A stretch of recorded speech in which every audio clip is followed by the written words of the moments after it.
Du fait de politiques publiques néolibérales et d'un modèle capitaliste producteur d'inégalités, dans de nombreux quartiers, la police est devenue le premier interlocuteur et le premier intervenant sur des problèmes qui sont, en fait, des problèmes de pauvreté, de logement, de santé publique, d'addiction ou de santé mentale, contribuant ainsi à stigmatiser encore davantage ces populations déjà marginalisées.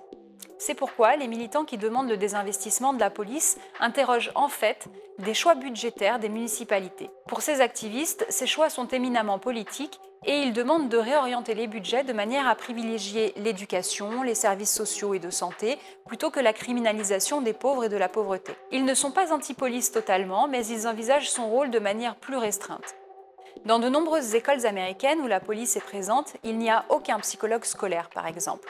Selon un rapport de l'ACLU, 14 millions d'écoliers américains sont scolarisés dans des établissements où il y a des policiers, mais pas de conseiller d'orientation, pas d'infirmières, pas de psychologue, pas d'assistant social. Ce sont ce genre de choix de société que les réformateurs, comme les abolitionnistes d'ailleurs, interrogent. Mais sur ce sujet, ils sont encore minoritaires à le penser. Alors que les Américains soutiennent majoritairement les réformes qui relèvent de la formation des policiers ou du traçage des mauvaises conduites, par exemple, il n'était, selon un sondage du Pew réalisé en 2020, que 25% a pensé que les budgets de la police dans leur territoire devraient diminuer. D'ailleurs, Joe Biden soutient de nombreuses réformes, mais pas celle de la diminution des budgets. Selon lui, les dollars de l'État fédéral ne devraient pas être distribués aux départements de police dont les pratiques enfreignent les droits des citoyens. Mais par contre, l'État doit soutenir, financièrement donc, les réformes et propose à cet effet 300 millions de dollars pour développer la police de proximité. Pour Maria Mekaba, militante abolitionniste contre les violences policières et pour le démantèlement du complexe carcéro-industriel, les réformes pour réduire les brutalités policières échouent depuis un siècle. Selon elle, on ne peut pas réformer la police. La seule façon de diminuer les violences policières, c'est de réduire les contacts entre le public et la police.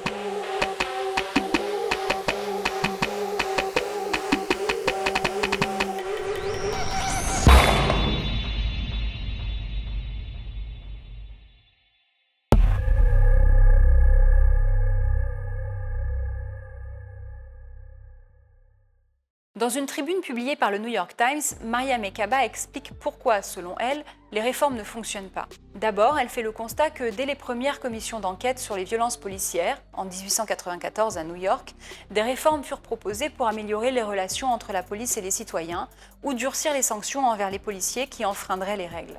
D'ailleurs, c'est pour cette raison, dit-elle, qu'il ne sert à rien de réglementer davantage le travail de la police puisque, précisément, les policiers enfreignent les règles en permanence. Le département de police de Brooklyn Center, dans le Minnesota, a, dès 2005, mis en place des réformes parmi les plus avancées de cet État. Pourtant, cela n'a pas empêché Kim Potter de tuer le jeune Africain-Américain Daunte Wright le 11 avril 2021. Elle a démissionné après avoir expliqué qu'elle a confondu son arme et son taser, comme Johannes Messerl qui avait tiré une balle dans le dos d'Oscar Grant à Oakland en 2009. Pour les abolitionnistes, il faut tout simplement supprimer la police et la remplacer par des mécanismes de contrôle communautaire. En outre, dans ce projet de société, la police n'est plus nécessaire car un grand nombre de problèmes sont réglés en amont par l'amélioration du niveau de vie pour tous. Les milliards de dollars de budget de police actuels seraient investis dans des services sociaux, des logements, des structures d'accès aux soins, l'éducation. Les opposants craignent, au contraire, que l'absence de police laisse place au crime et à l'insécurité. Bref, les divergences idéologiques sont nombreuses et des réformateurs aux abolitionnistes, il y a de nombreuses nuances.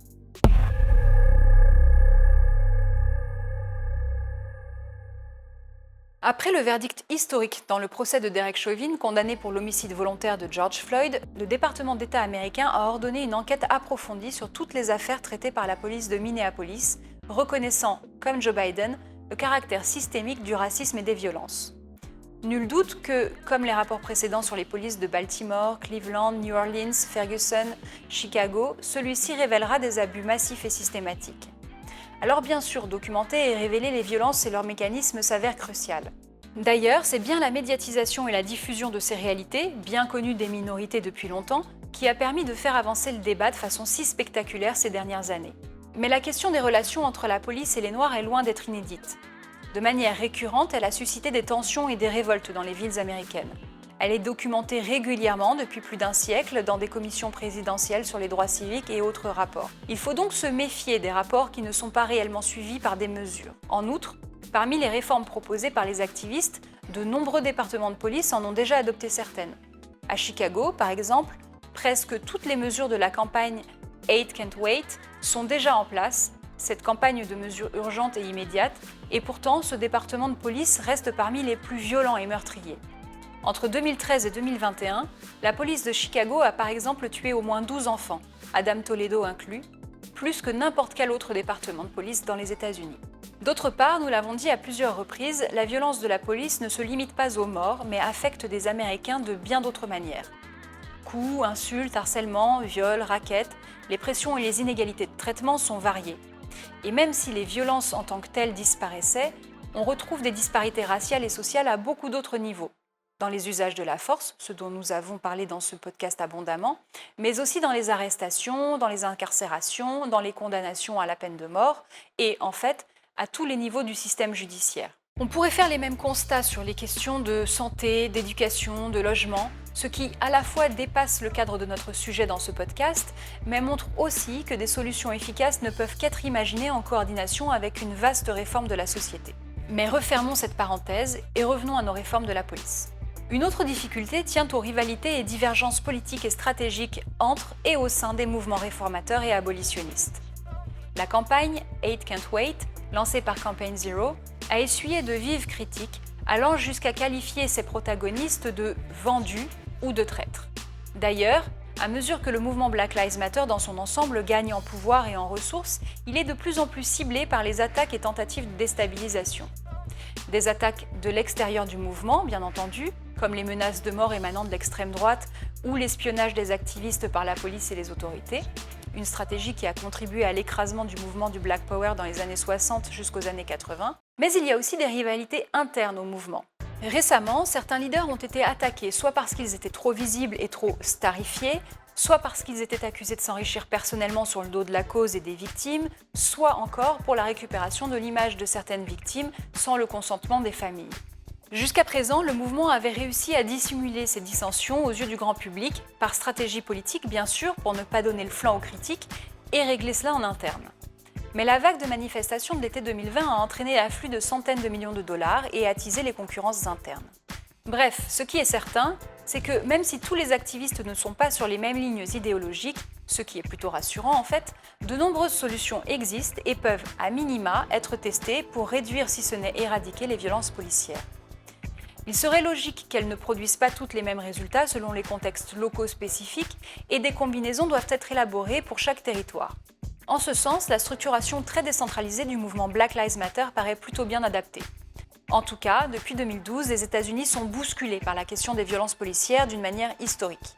Les mentalités d'une partie des Américains semblent évoluer, notamment les blancs démocrates et les plus jeunes, mais les résistances sont fortes parmi les républicains et les conservateurs. Sur le plan politique, le mouvement Black Lives Matter a la main dans le rapport de force et contraint tout le reste de la société à se positionner au fur et à mesure de sa feuille de route et de ses demandes. Difficile de dire si ce mouvement réussira à mettre fin aux violences policières dans les prochaines années, mais en conclusion, et pour emprunter la formule de Nipsey Hussle, le marathon continue.